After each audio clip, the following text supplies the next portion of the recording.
राधा का एक ही बेटा था जिसका नाम रामू था। रामू किसी नगर में नौकरी करता था और अपनी माँ से बहुत प्यार करता था।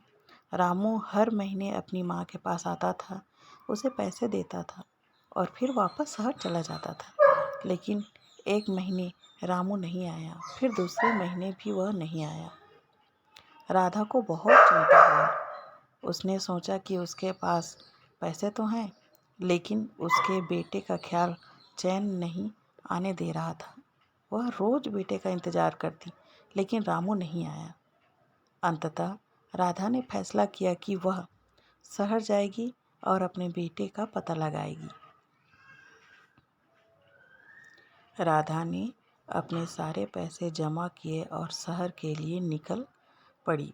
शहर में पहुंचकर उसने अपने बेटे को ढूंढना शुरू किया। दिनों बीत गए, लेकिन वह अपने बेटे का पता नहीं लगा सकी। उसके पास पैसे भी खत्म हो गए थे।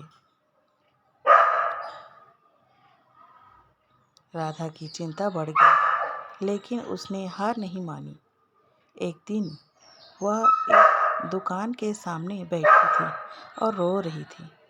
दुकान ने उसे देखा और उसके दुख का कारण पूछा। राधा ने अपनी कहानी सुनाई।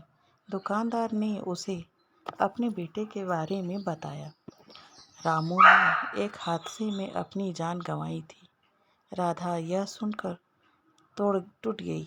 उसने अपने बेटे के नाम की मिट्टी अपने हाथ में चूमी। उसकी आंखों में आंसू थे, लेकिन उसके मन में एक ही आशा थी।